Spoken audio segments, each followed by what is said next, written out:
Assalamualaikum warahmatullahi wabarakatuh. Perkenalkan, nama saya Delvendina dengan NIM 2408716 dari Prodi Pendidikan Kepelatihan Olahraga.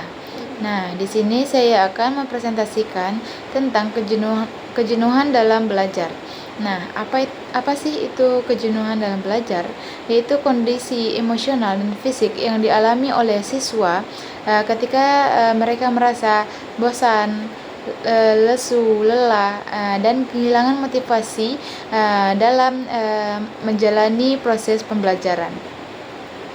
Nah, selanjutnya itu ada faktor penyebab terjadinya kejenuhan dalam belajar. Itu terbagi menjadi dua, yaitu faktor internal dan eksternal.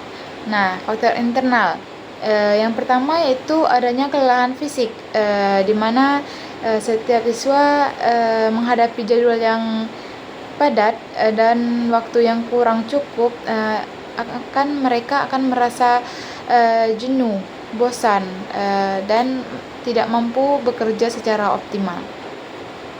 Selanjutnya yaitu tekanan mental dan psikologis, di mana tekanan belajar yang berkelanjutan menimbulkan rasa stres dan kelelahan mental. Selanjutnya itu motivasi rendah dan minat yang menurun. Nah, ketika motivasi belajar yang rendah menjadi faktor yang penting penyebab kejenuhan.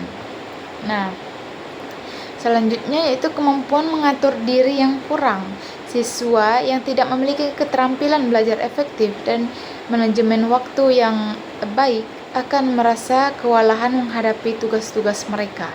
Nah, selanjutnya yaitu faktor eksternal. Nah, di mana yang pertama itu metode pembelajarannya yang monoton dan tidak variatif.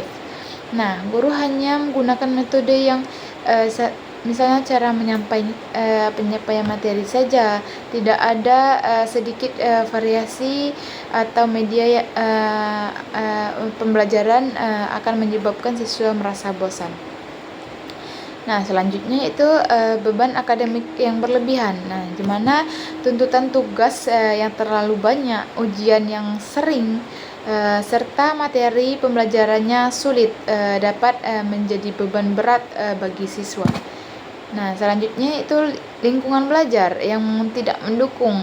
Nah, suasana kelas tidak nyaman, berisik, kan menjadi siswa tidak fokus saat belajar. Selanjutnya yaitu kurangnya penghargaan dan umpan balik positif. Nah, di mana mereka kurangnya apresiasi dari guru maupun teman sebayanya terhadap usaha yang dia lakukan. Nah, terjadinya penyebab mereka merasa tidak dihargai.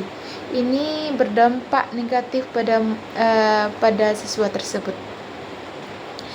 Selanjutnya itu kurangnya waktu istirahat dan rekreasi, ketidakseimbangan antara waktu untuk belajar dan waktu untuk istirahat membuat siswa sulit memahami pelajaran tersebut.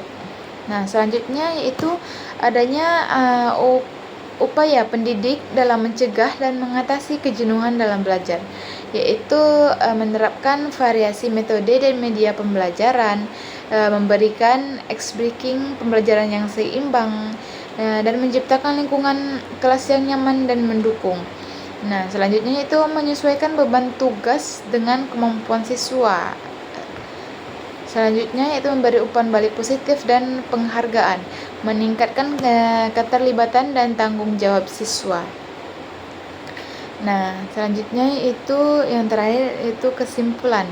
Nah, kejenuhan dalam belajar adalah suatu kondisi psikologis dan fisik yang ditandai dengan rasa bosan, lelah, lesu, dan hilangnya motivasi belajar siswa. Maka dari itu marilah kita menciptakan belajar yang lebih bervariasi, ya, biar siswa tidak merasa jenuh dan bosan saat belajar. Nah, baik, itu saja yang dapat saya sampaikan. Lebih kurang saya mohon maaf. Saya akhiri. Wassalamualaikum warahmatullahi wabarakatuh.